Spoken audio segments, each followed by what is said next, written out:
Iran Israel యుద్ధంలో అత్యంత కీలకమైన మలుపు చోటు చేసుకుంది. ఇరాన్ అణు కార్యక్రమం పూర్తిగా నాశనమైందని ఇజ్రాయెల్ ప్రధానమంత్రి బెంజమిన్ నెతన్యాహు అధికారికంగా ప్రకటించారు. ఇరాన్ ఇకపై అణుబాంబును తయారు చేయలేదని, ఆ దేశ అణు సామర్థ్యాన్ని తమ దళాలు మట్టి కరిపించాయని ఆయన స్పష్టం చేశారు. అదే సమయంలో ఇజ్రాయెల్ స్వార్థం కోసం అమెరికాను బలవంతంగా యుద్ధంలోకి నెడుతుందన్న అంతర్జాతీయ విమర్శలను ఆయన తీవ్రంగా ఖండించారు. అసలు నెతన్యాహు చేసిన ఈ ప్రకటన వెనుక ఉన్న వాస్తవాలేంటి? ఇరాన్ ఇప్పుడు ఎలా స్పందించబోతోంది?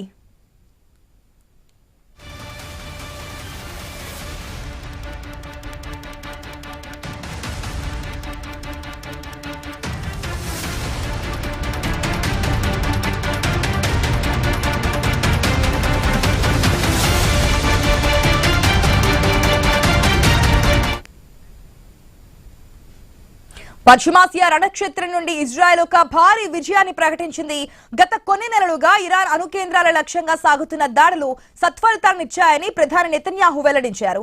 ఇరాన్ అణుబాంబు కల సాకారం కాకుండా ఆ దేశ అణు మౌలిక సదుపాయాలను తమ సైన్యం క్షిపణులతో తుడిచిపెట్టేసిందని ఆయన గర్వంగా ప్రకటించారు.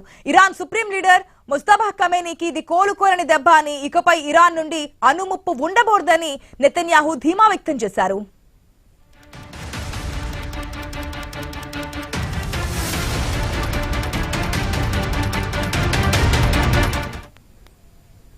అయితే యుద్ధం వెనుక ఇజ్రాయెల్ కుట్ర ఉందన్న ఆరోపణలను నెతన్యాహు నిర్ద్వందంగా తిరస్కరించారు.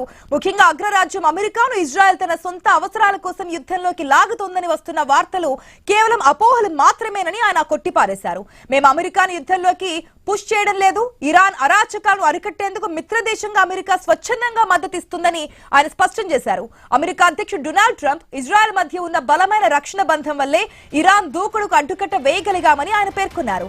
ఇక ఇరాన్ అణు కేంద్రాలు ధ్వంసం కావడం వల్ల పశ్చిమాసియాలో ఉద్రిక్తతలు తగ్గుతాయా లేదా అన్నది ఇప్పుడు ప్రశ్నార్థకంగా మారింది.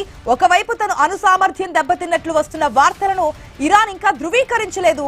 పైగా ప్రతీకారం తీర్చుకుంటామంటూ ముస్తఫా ఖమేనీ ఇప్పటికే హెచ్చరికలు కూడా జారీ చేశారు. హోర్ముజ్ జలసంధి మూసివేత, గల్ఫ్ లోని అమెరికా స్థావరాలపై దాడుల ద్వారా ఇరాన్ తన పంతాన్ని నెగ్గించుకోవాలని చూస్తోంది.